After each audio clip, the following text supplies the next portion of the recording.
तो कैसे हैं आप सभी? आशा करते हैं आप लोग अच्छे होंगे, स्वस्थ होंगे, अपने कामों की तरह से व्यस्त होंगे।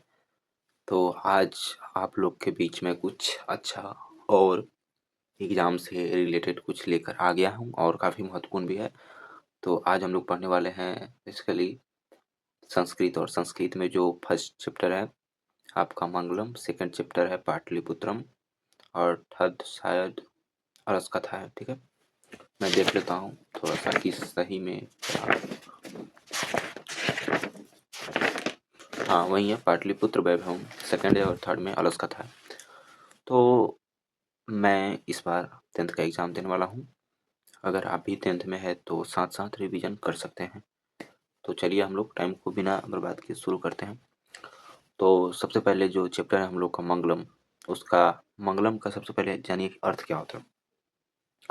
तो मंगलम का अर्थ होता है, अगर हम लोग सरल भाषा में अगर कहना चाहें, एक शब्द में अगर कहना चाहें तो उसका अर्थ होता है कल्याण। कल्याण करना मंगलम का जो अर्थ कहलाता है। ठीक है, और उसके बाद है कि मंगलम पाठ में जो मंगलम पाठ है वो कहाँ से लिया गया है, तो मंगलम पाठ उपनिषद से लिया गया है। ठीक है, तो ऐसा क्वेश्चन आया कि मंगलम पाठ कहाँ से लिया गया है, तो उपनिषद से लिया गया है। ठीक है, और जो इसके लेखक हैं मंगलम पाठ के वो हैं महर्षि वेद व्यास जी। इसको लिखे हैं जो मंगलम आपका जो चैप्टर है उसी के जो रचयिता है वो कौन है, तो महर्षि वेद व्यास। ठीक है, अगला क्वेश्चन है कि मंगलम पाठ में कितने क्या मंगलम जो पाठ है उसमें मंत्र और उपनिषद की भी संख्या अलग अलग है। ठीक है, तो मंत्र की संख्या जो है 5 है, उपनिषद की संख्या 4 है। ये याद रखिएगा, काफ़ी ये क्वेश्चन काफ़ी बार रिपीट करते रहता है बोर्ड के जैसे एग्जाम में।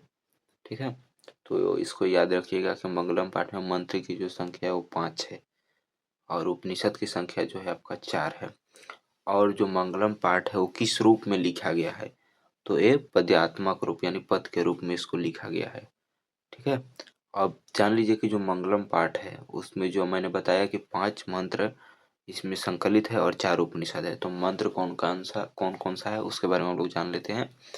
ठीक है, तो सबसे पहले जो जो उसमें श्लोक बोल सकते हैं या जो भी पद जो लिखा गया है वो आपका ईशावास्य उपनिषद से लिया गया है। ठीक है, दूसरा है जो कठोपनिषद से लिया है, और तीसरा भी मुंडकोपनिषद से, चौथा भी मुंडकोपनिषद से, और पांचवा ईशावास्य उपनिषद से, सॉरी श्वेताश्वर उपनिषद से लिया गया है। यानी इसमें का पहला आपका ईशावास्य उपनिषद से लिया गया है, दूसरा कठोपनिषद से, तीसरा मुंडकोपनिषद से, चौथा भी मुंडकोपनिषद से और पांचवा श्वेताश्वर उपनिषद से लिया गया है। इसमें आपका 2 मुंडकोपनिषद से, एक कठोपनिषद से, एक ईशावास्य उपनिषद से और एक श्वेताश्वर उपनिषद से लिया गया है मंत्र। ठीक है, अब देखिए कि अब क्वेश्चन कुछ आ जाता है जो मेन पॉइंट आप याद कर सकते हैं। जैसे आपके पास बुक होगा तो आप बुक में भी देख सकते हैं, क्वेश्चन आपको वहाँ पर मिल जाएगा।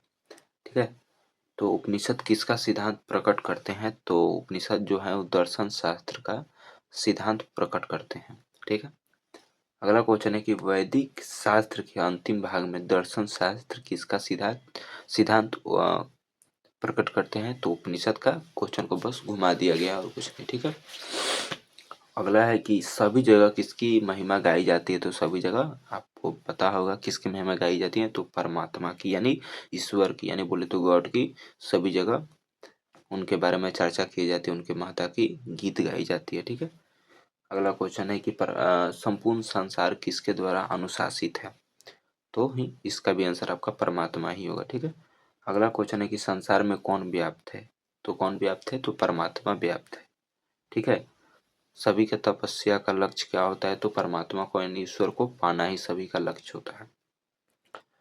अगला क्वेश्चन है कि हिरण्मयन पात्रन सतस्य पिहितम डॉट डॉट इस मंत्र को कहाँ से लिया गया है, तो आपका एक फर्स्ट उपनिषद से इसको लिया गया, फर्स्ट मंत्र से लिया गया इसको, यानी जो आपका ईशावास्य उपनिषद है वहाँ से इसको लिया गया है। ठीक है, अगला है कि अनुरूनियान महतो महियान किस उपनिषद से लिया गया है, तो ये भी आपको पता होना चाहिए कौन सा उपनिषद से किस किस पद को लिया गया है। तो एक बार आप बुक को अच्छी तरह से पढ़ लेंगे तो आपको पता है चल जाएगा कि कौन कौन सा उपनिषद है और कौन कौन सा पद किस उपनिषद से मैंने उसको बताया गया, उससे रिलेटेड है। ठीक है, तो एक बार आप पढ़ लीजिएगा उसको।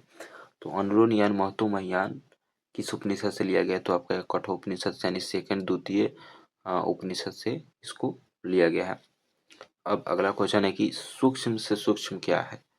सूक्ष्म कहने का मतलब छोटा से भी छोटा क्या है, तो आत्मा है। ठीक है, और जो आत्मा है जंतु के हृदय रूपी गुफा में निवास करता है।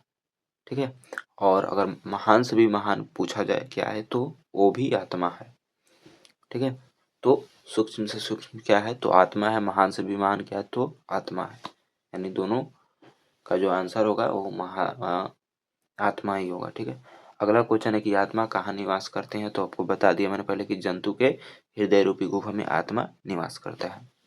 तो यहाँ से आपका काफ़ी ऑब्जेक्टिव क्लियर हो गया होगा, और मुझे जहाँ तक उम्मीद है कि मैंने जितना भी अभी तक बताया, जितना भी उसमें मोस्ट इम्पोर्टेंट जो क्वेश्चन थे वो काफ़ी एग्ज़ाम में रिपीटेड करने वाले क्वेश्चन हैं, और मुझे जहाँ तक उम्मीद या आशा बोल सकते हैं है कि ये क्वेश्चन जितना मैंने आपको बताया उसमें से काफ़ी क्वेश्चन आपको एग्ज़ाम में देखने को भी मिलेगा। और आगे देखते हैं, चलिए हम लोग चलते हैं और कुछ अभी ऑब्जेक्टिव करेंगे, उसके बाद हम लोग सब्जेक्टिव को भी करेंगे। तो चलिए आगे हम लोग करते हैं।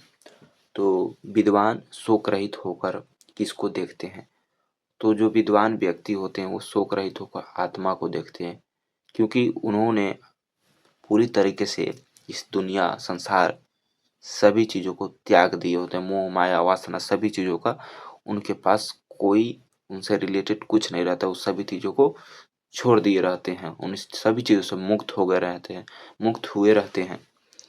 इसी वजह से वो उनके पास ना ज़्यादा खुशी होती है, ना ज़्यादा दुख होता है, ना ज़्यादा गम होता है, ना ज़्यादा प्रशंसा होती है, यानी खुशी पूरी तरह से वो शून्य हो जाते हैं, जिससे उन्हें किसी भी चीज़ का अल्पता या प्रबलता या किसी भी चीज़ का उन्हें कोई फर्क नहीं पड़ता है।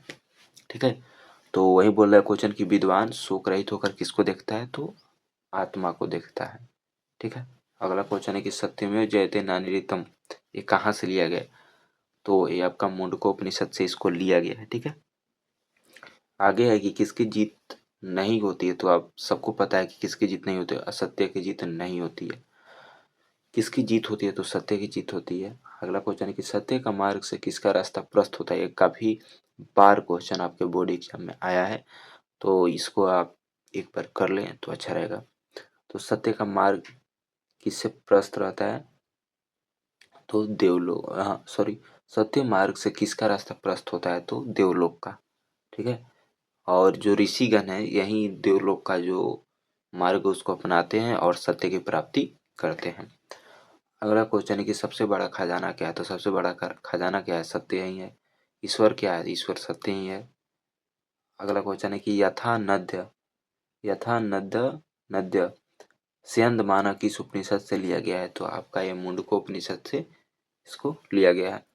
और आगे क्वेश्चन है कि नदियाँ नाम रूप छोड़कर कहाँ मिल जाती है, तो नदियाँ अपना नाम और रूप छोड़कर समुद्र में मिल जाती है। और इसी प्रकार जो विद्वान व्यक्ति होते हैं वो अपने नाम, अपने शोहरत दौलत सभी चीज़ों को नज़रअंदाज करते हुए और उन्हें सभी चीज़ों का त्याग करते हुए वो भी ईश्वर में विलीन हो जाते हैं। ठीक है,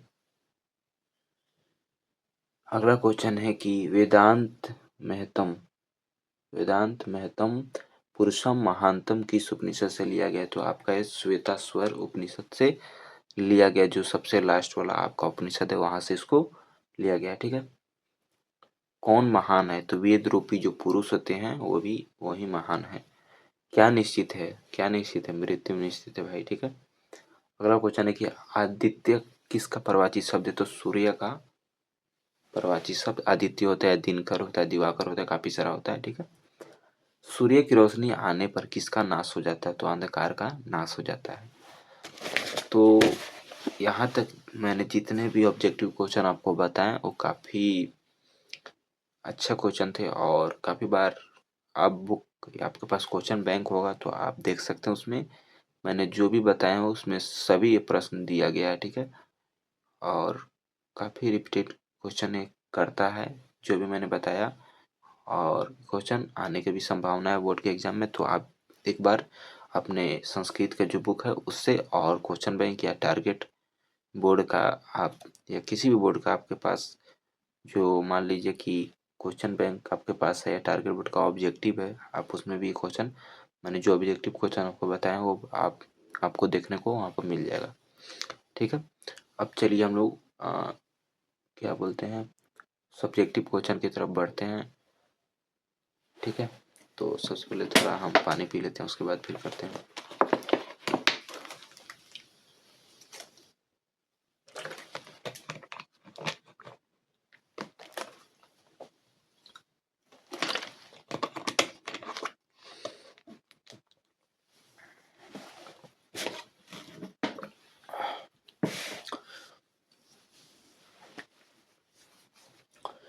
तो चलिए सब्जेक्टिव क्वेश्चन हम लोग करने वाले हैं। तो सब्जेक्टिव क्वेश्चन का जो फर्स्ट क्वेश्चन दिया गया उसके बारे में हम लोग देखते हैं क्या दिया गया। तो सत्य का मुंह किस पात्र से ढका हुआ है। तो अगर आप संस्कृत का फर्स्ट चैप्टर आप पढ़े होंगे तो आपको पता होगा कि सत्य का मुंह किससे ढका हुआ है। तो हिरण्मय पात्र से सत्य का मुंह ढका है, या बोल सकते हैं कि सत्य का मुंह सोने जैसा या सोने के पात्र से ढका है, ठीक है। अगला है कि नदियाँ क्या छोड़कर समुद्र में मिलती है। तो नदी अपने नाम और रूप को छोड़कर समुद्र में विलीन हो जाती है या मिल जाती है, ठीक है। अगला क्वेश्चन है कि मंगलम पाठ के आधार पर सत्य की महत्ता पर प्रकाश डाले। तो ये थोड़ा लॉन्ग क्वेश्चन है लेकिन मैं आपको शॉर्ट में कुछ हो सकता है तो बताने की कोशिश करूंगा। जहाँ तक मैं आपको अच्छी तरह एक्सप्लेन कर सकूं वहाँ तक मैं करूंगा। तो देखिए मंगलम पाठ के आधार पर सत्य की महत्ता पर प्रकाश डाले। इसमें तो सबसे पहले कि आपका मंगलम पाठ में जो महर्षि वेद व्यास है वो सत्य के महत्ता पर प्रकाश डालते हैं और कहते हैं कि हमेशा क्या होती है कि सत्य की जीत होती है, ना कि असत्य की। सत्य ही अ, सत्य का ही राह पर सभी लोग चलकर, सभी लोग नहीं बोल सकते, जो वेद रूपी पुरुष है, ठीक है, उस सत्य की राह पर चलकर देवलोक को यानी ईश्वर को प्राप्त करते हैं, ठीक है। तो आप ये लिख सकते हैं। शॉर्ट आंसर में आपको मैंने समझा दिया है, कुछ ज़्यादा नहीं है क्योंकि आप बुक रीड किए होंगे तो आपको पता होगा कि कैसे किस चीज़ को लिखना है। तो चलिए आगे बढ़ते हैं। क्वेश्चन आपका अगला है कि मंगलम पाठ के आधार पर आत्मा का विशेषता बताइए।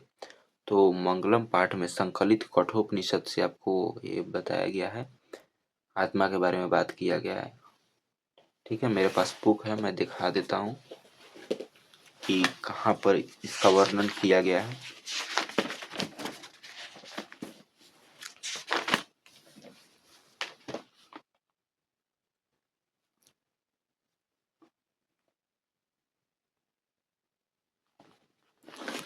यहाँ पर आपको दिखाई दे रहा होगा जो सेकंड वाला है, यहाँ पर आत्मा के बारे में वर्णन किया गया यानी कठोपनिषद से आपको यहाँ से लिया गया, ठीक है। तो आप इसको पढ़ सकते हैं या आप पढ़े होंगे तो आपको पता होगा। तो कहाँ थे कि मंगलम पाठ के आधार पर आत्मा की विशेषता का वर्णन करें। तो मंगलम पाठ में संकलित कठोपनिषद में महर्षि वेद व्यास कहते हैं कि प्राणियों के हृदय रूपी गुफा में आत्मा बंद रहती है। आत्मा जो है सूक्ष्म से सूक्ष्म और महान से महान है। आत्मा ये किसी के वश में नहीं है या किसी के अधीन नहीं होता है, ठीक है। अगला क्वेश्चन है कि आत्मा का स्वरूप क्या है, पठित पाठ के आधार पर आपको बताना है। तो कठोपनिषद में आत्मा के स्वरूप का बड़ा ही अच्छा विश्लेषण या वर्णन किया गया है, ठीक है। आत्मा मानव की हृदय रूपी गुफा में अवस्थित होती है। यह अणु से भी सूक्ष्म से यह अणु से भी छोटा और महान से भी महान होता है। तो आप इसको ऐसे कर कर लिख सकते हैं। चलिए अगला क्वेश्चन है कि महान लोग संसार रूपी सागर को कैसे पार करते हैं। तो जो श्वेता स्वरूप का उपनिषद जो है उसमें इसका वर्णन किया गया। तो श्वेता उपनिषद में ज्ञानी लोग और अज्ञानी लोग में वर्णन करते हुए महर्षि वेद व्यास कहते हैं कि ईश्वर ही प्रकाश का पुंज है, या बोल सकते समूह है। उन्हीं के भव्य दर्शन से सारा ये जो संसार है वो आलोकित है, यानी प्रकाशित है। ज्ञानी लोग उस ईश्वर को जानकर सांसारिक विषय वासना, मोह माया और सभी चीज़ों से मुक्त हो जाते हैं, जबकि इसके अलावे जो भी यहाँ पर अज्ञानी लोग हैं, इन सभी चीज़ों में फंसे रहते हैं और वो ईश्वर को आसानी से प्राप्त नहीं कर पाते हैं। तो यही है कि अज्ञानी और ज्ञानी में क्या अंतर है, तो यहाँ से आपको ये अच्छी तरह से पता चल गया होगा। और अगला क्वेश्चन है कि विद्वान पुरुष ब्रह्मा यानी परमात्मा को किस प्रकार प्राप्त करता है। तो महर्षि वेदव्यास ने मुंडकोपनिषद में इसका वर्णन किया है और कहते हैं कि जिस प्रकार बहती हुई नदियाँ अपने नाम और रूप की चिंता किए बगैर सभी कुछ को त्याग कर समुद्र में मिल जाती है, उसी प्रकार जो महान पुरुष होते हैं अपने नाम और रूप को त्याग कर वो भी अपने व्यक्तित्व को यानी सभी चीज़ों को त्याग कर वो भी ईश्वर को प्राप्त कर लेते हैं या ईश्वर में विलीन हो जाते हैं। तो इस क्वेश्चन का आंसर आपका ये हो जाएगा। अगला क्वेश्चन है कि उपनिषद को आध्यात्मिक ग्रंथ क्यों कहा जाता है। उपनिषद जो है उसको आध्यात्मिक ग्रंथ क्यों कहा जाता है, ठीक है। तो उपनिषद को आध्यात्मिक ग्रंथ इसलिए कहा जाता है कि क्योंकि इसमें आपको आत्मा और परमात्मा के बारे में अच्छी तरह से वर्णन किया है, उनके बारे में आपको जानने की तरीके यानी कुछ भी उनको उसमें आपको बताया गया आत्मा और परमात्मा क्या है उसके बारे में अच्छी तरह से इसमें चर्चा की गई है, ठीक है। जो परमात्मा है संपूर्ण संसार में जो शांति स्थापित करते हैं, परमात्मा जो संपूर्ण संसार में शांति स्थापित करते हैं। सभी तपस्वियों का परम जो लक्ष्य होता है वो परमात्मा को ही प्राप्त करना होता है, ठीक है। अगला क्वेश्चन है कि नदी और विद्वान में क्या समानता है। तो जिस प्रकार बहती हुई नदियाँ अपने नाम और रूप की चिंता किए बगैर समुद्र में विलीन हो जाती है, उसी प्रकार विद्वान पुरुष अपने नाम और रूप की चिंता किए बगैर या परवाह किए बगैर ईश्वर में वो भी मिल जाते हैं। तो आप इस क्वेश्चन का ऐसे आंसर कर सकते हैं। तो इस चैप्टर से जितना भी क्वेश्चन सब्जेक्टिव और प्लस में ऑब्जेक्टिव जितना भी बनने वाला था मैंने आपको सभी बता दिए हैं। और सेकंड जो चैप्टर है पाटलिपुत्र वैभवम उसको हम लोग कल करेंगे। तो इस वीडियो में इतना ही। अगर आपको वीडियो अच्छा लगा हो तो एक लाइक और शेयर करना ना भूलें। जय हिंद, जय भारत।